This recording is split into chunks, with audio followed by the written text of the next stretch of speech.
Oke, bismillahirrahmanirrahim. Assalamualaikum warahmatullahi wabarakatuh. Selamat pagi, teman-teman. Terdengar suara Bapak jelas, Mirna? Terdengar, Bapak.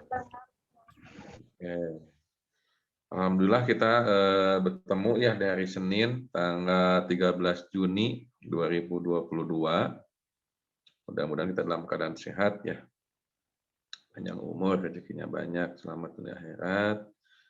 Dan ini merupakan pertemuan terakhir ya, pertemuan 14 untuk mata kuliah manajemen organisasi kelas D, seperti itu. Ada beberapa teman-teman yang harus diceknya, seperti itu.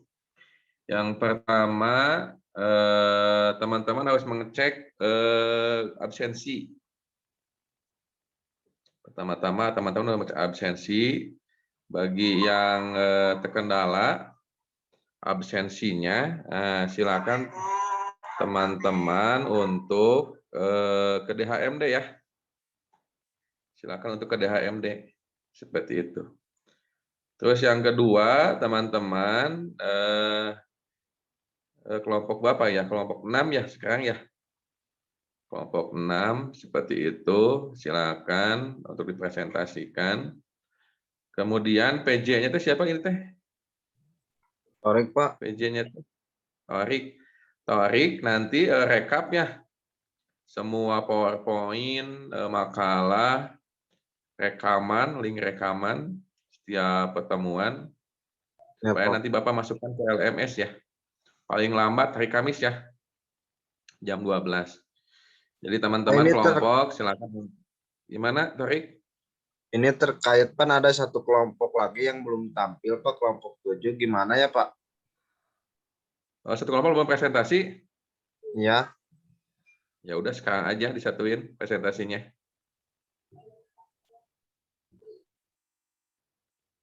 Sekarang aja disatuin presentasinya ya.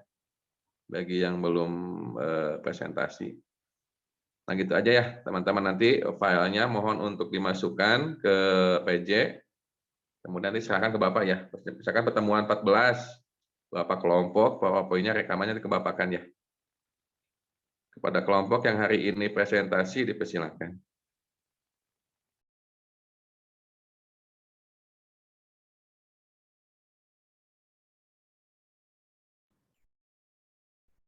Assalamualaikum warahmatullahi wabarakatuh.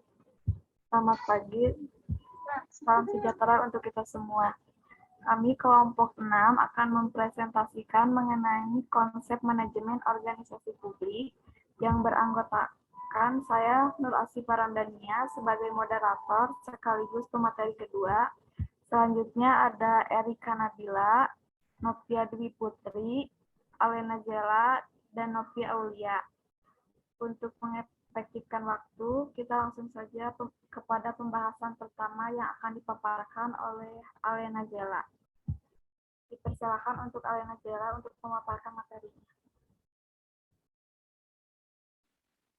Terima kasih kepada moderator. Di sini saya sebagai pemateri 1 akan menjelaskan mengenai pengertian organisasi publik.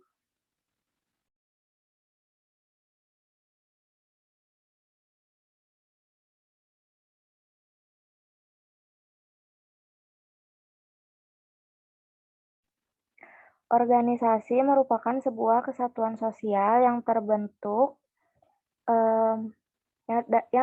dari adanya sekelompok individu yang saling berinteraksi antara satu sama lain yang membentuk suatu pola yang terstruktur dengan cara tertentu yang membuat setiap anggota yang ada di dalamnya memiliki tugas serta fungsinya masing-masing, menjadi kesatuan yang memiliki tujuan tertentu serta memiliki batas-batas yang jelas sehingga organisasi tersebut dapat secara tegas dipisahkan dari lingkungannya.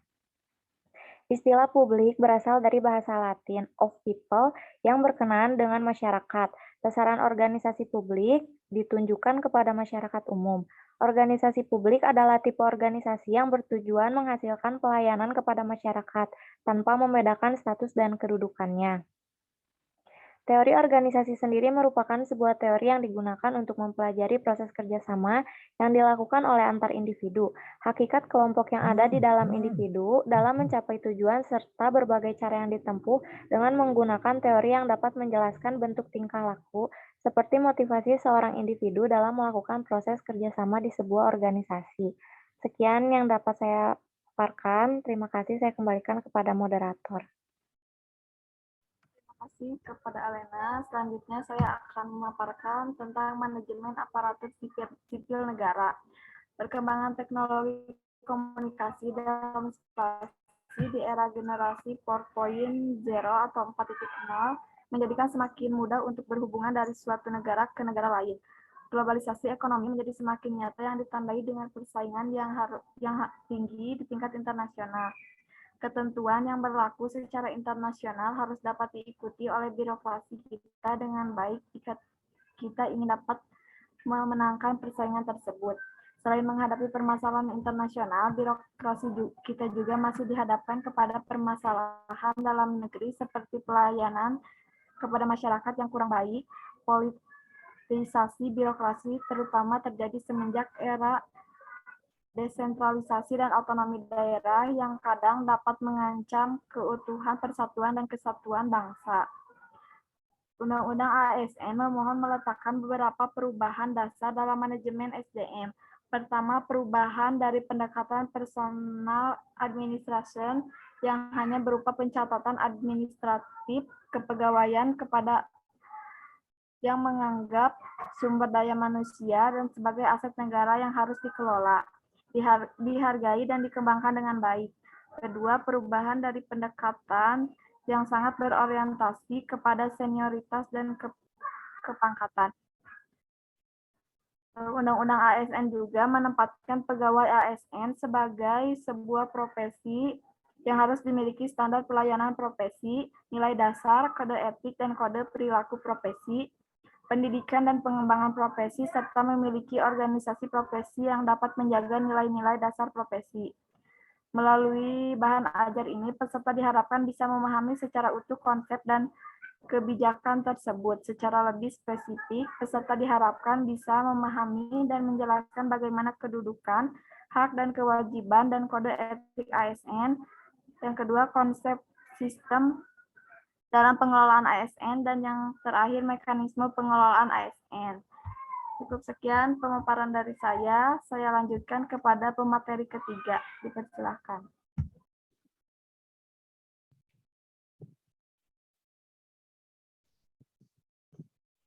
Terima kasih untuk moderator yang sudah memberikan saya waktu. Selanjutnya di sini saya akan membahas mengenai C. Etika organisasi publik. Menurut Kumorotomo 1997, etika pelayanan publik adalah suatu cara dalam melayani publik dengan menggunakan kebiasaan-kebiasaan yang mengandung nilai hidup dan hukum, atau norma-norma yang mengatur tingkah laku manusia yang dianggap baik. Sedangkan suatu etika birokrasi atau administrasi negara menurut Darwin 1999 sebagai seperangkat nilai yang menjadi acuan atau penuntun bagi tindakan manusia organisasi. Selanjutnya, dikatakan bahwa etika mempunyai dua fungsi, yaitu yang pertama sebagai pedoman, acuan, referensi bagi administrasi negara dalam menjalankan tugas dan kewenangannya, agar tindakannya dalam organisasi dinilai baik, terpuji, dan tidak tercela. Kedua, etika birokrasi sebagai standar penilaian mengenai sifat, perilaku, dan tindakan. Birokrasi publik dinilai baik, tidak tercela, dan terpuji. Seperangkat nilai dalam etika yang dapat digunakan sebagai acuan, referensi, penuntun bagi birokrasi publik dalam melaksanakan tugas dan kewenangannya, yaitu diantara lain efisiensi, membedakan milik pribadi dengan milik kantor, impersonal, marital system, responsible, accountable, dan responsiveness. Cukup sekian yang dapat saya sampaikan, kurang lebihnya mohon dimaafkan. Saya kembalikan lagi kepada moderator. Baik, terima kasih kepada pemateri ketiga. Selanjutnya dipersilakan untuk pemateri keempat untuk memaparkan materinya.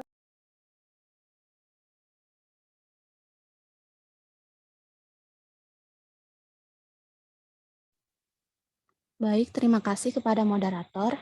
Di sini saya akan melanjutkan presentasi dari Novi. Nilai-nilai etika pelayanan publik. Seperti yang telah dikatakan Darwin 1999, bahwa dalam etika pelayanan publik ada seperangkat nilai yang digunakan sebagai acuan, referensi, dan penuntun bagi birokrasi publik dalam melaksanakan tugas dan kewenangannya, yaitu 1.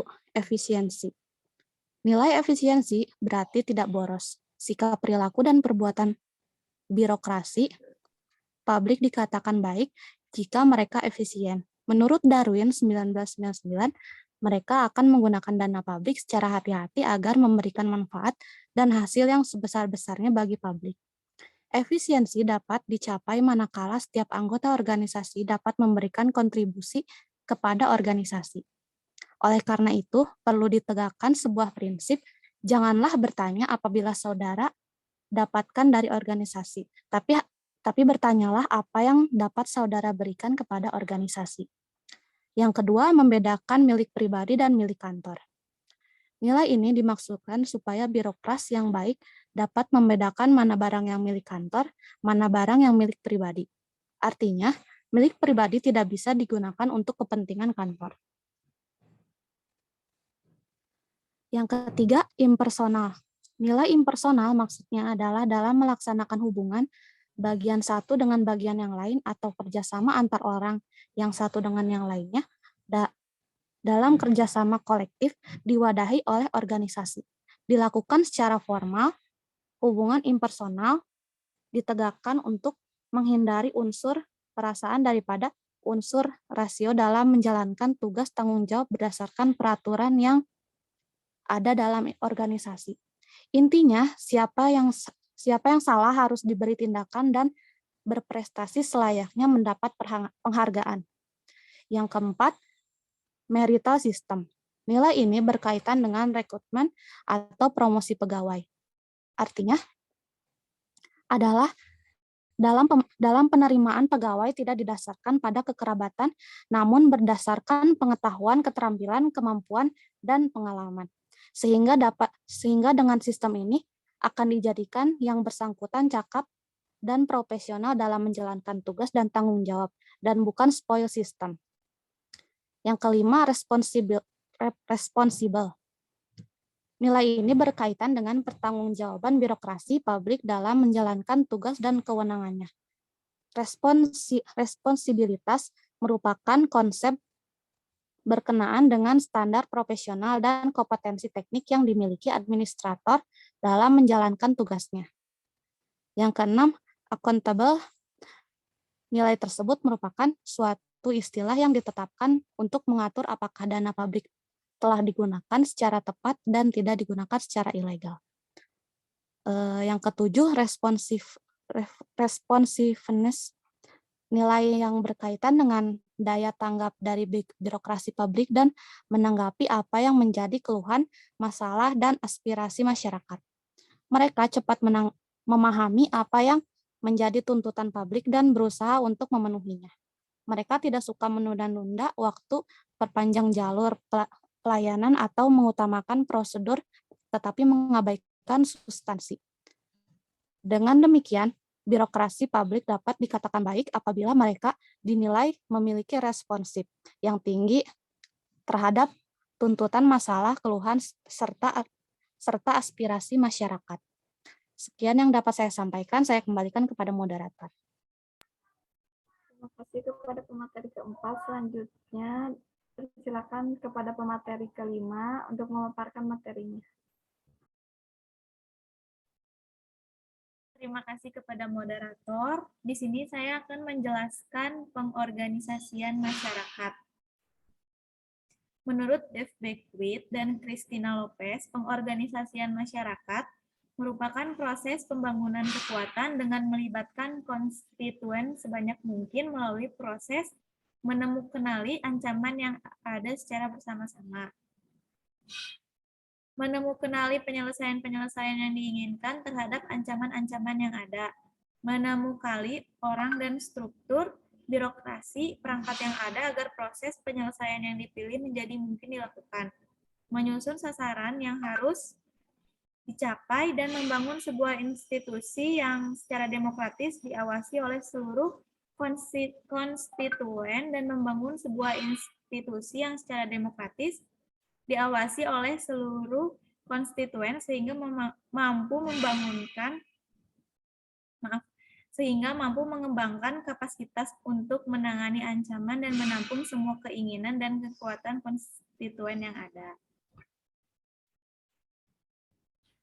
Jadi pengorganisasian masyarakat bukan hanya sekedar melakukan pengarahan masyarakat untuk mencapai sesuatu kepentingan semata, namun suatu proses pembangunan organisasi masyarakat yang dilaksanakan dengan jalan mencari penyelesaian secara bersama pula yang didasarkan pada potensi yang ada dalam masyarakat.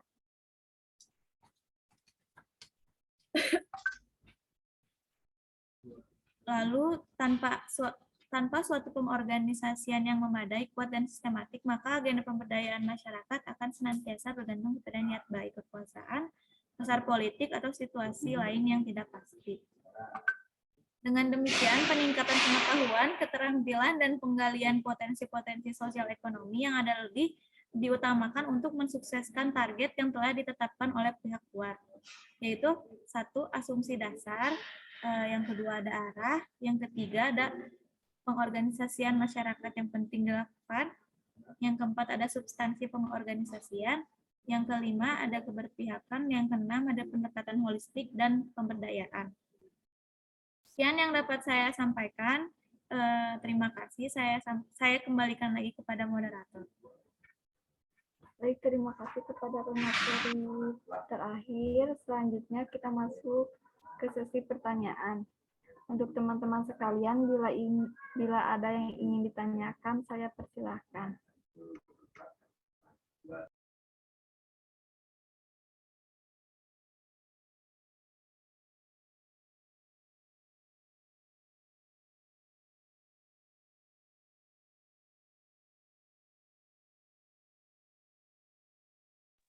Moderator izin bertanya.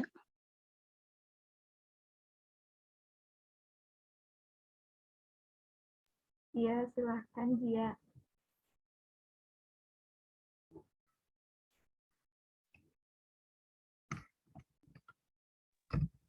Saya perwakilan dari kelompok 7, izin bertanya, kenapa perlu mengorganisasikan dan mengembangkan masyarakat? Terima kasih. Baik, terima kasih Jia.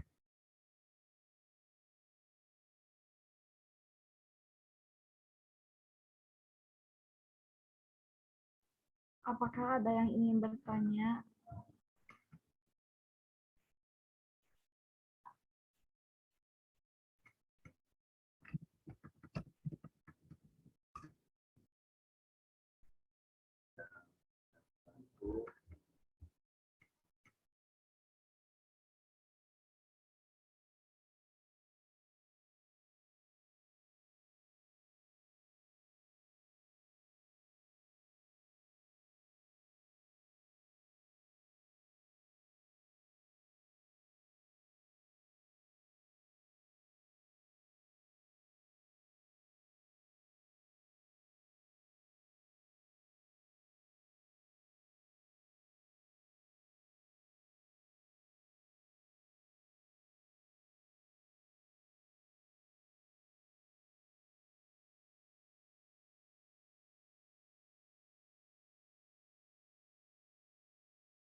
Sekali lagi kepada teman-teman, apakah ada yang ingin ditanyakan?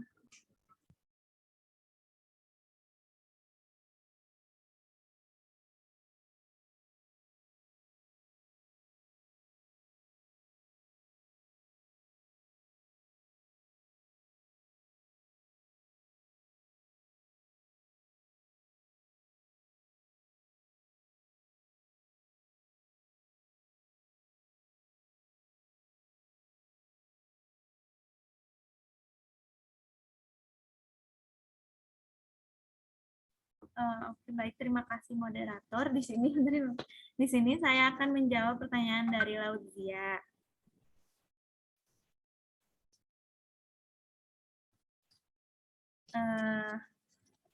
Tujuan pengembangan pengorganisasian masyarakat yaitu memberdayakan individu dan kelompok melalui pungutan kapasitas termasuk kesadaran, pengetahuan, dan keterampilan yang diperlukan untuk mengubah kualitas kehidupan komunitas mereka. Kapasitas tersebut berkaitan dengan penguatan aspek ekonomi dan politik melalui pembentukan kelompok sosial berdasarkan agenda bersama. Tujuannya itu terbagi atas aspek tujuan antara yaitu membangkitkan partisipasi penuh warga masyarakat dan tujuan akhir yaitu perwujudan kemampuan dan integrasi masyarakat untuk membangun diri mereka sendiri. Bagaimana, Lauzia? Sudah, Erika. Terima kasih. Terima kasih. Assalamualaikum warahmatullahi wabarakatuh.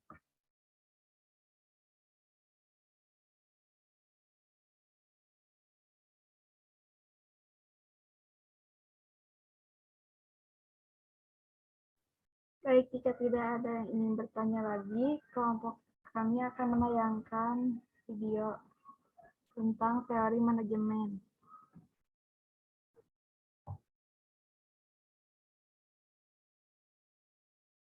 Apakah organisasi sektor publik membutuhkan manajemen strategik? Bukankah mereka tinggal menjalankan kegiatan rutin mereka saja? Jadi, manajemen strategik buat apa? Well, pada dasarnya manajemen strategik adalah suatu proses untuk perencanaan, implementasi, dan pengendalian strategi bagi organisasi. Banyak teori yang berkembang memang seolah-olah membatasi penerapan manajemen strategik hanya dapat digunakan pada perusahaan pencari laba. Namun pada dasarnya, sesuai definisinya, manajemen strategik dapat digunakan pada berbagai organisasi, baik perusahaan besar atau kecil, dan sektor publik sekalipun. Nah, kali ini kita akan membahas penerapan teori manajemen strategik dalam organisasi sektor publik dengan merujuk pada jurnal yang ditulis oleh Jesper Rosenberg Hansen dan Ewan Verley. Jurnal ini membahas tentang kegunaan dua teori manajemen strategis dalam berbagai jenis organisasi publik, yaitu Porter Strategic Positioning dan Resource Based View. Selanjutnya, pada jurnal ini juga akan diberikan contoh empiris penerapan dua teori